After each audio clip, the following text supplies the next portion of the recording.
Unasemaje? Mbona unashindwa kunisikiliza? Mtu nakuita masaa yote uniitikii kweli? Hivi mimi nimefanya kitu gani kikubwa ambacho kinafanya kwako ushindwe kuniitikia mimi? Hivi unakumbuka mara mwisho nilikwambiaje?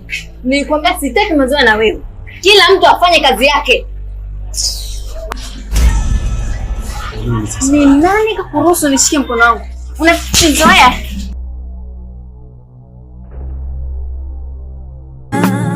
Nilipopona mwanzo moyo katulia, ukanipa.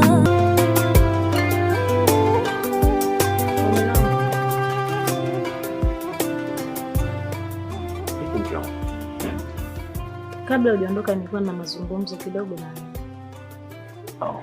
Skola. Kwa hiyo hayo mazungumzo yalifaa kuongea kipindi cha kwenda kazini? No, si hivyo. Angalau ungenisikiliza hata mara moja. Hello wanawake bwana. Sawa.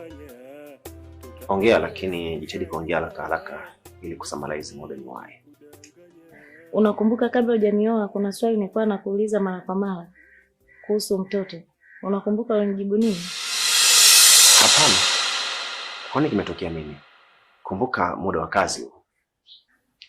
Usijifanye una haraka kwenye jambo la msingi kama hili. Kwa nini ulinidanganya? Mimi sina mtoto wote nje. Na kama mtoto, labda nianze kupata kwako. Kwa hiyo mambo yote ninayosikia huko mtaani na ninayoambiwa kama wewe una mtoto ni uongo, sio? Mke wangu, unasikiza maneno ya nje, unaacha kumwamini mume wako. Hiyo naona imekaa sawa. Na ni kwa nini wakusingizie wewe mume wangu? Mimi nafanya haya yote ni kwa sababu nakupenda na nina wivu na wewe. Yaani toka nimezaliwa sijawahi kukutana na mwanamke wa ajabu kama wewe.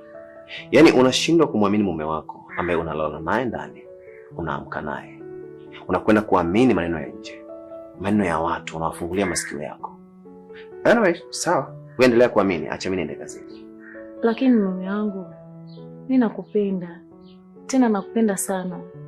Kwa hiyo nilikuwa naomba unisamehe. Kuanzia leo sitamsikiliza mtu yoyote yule.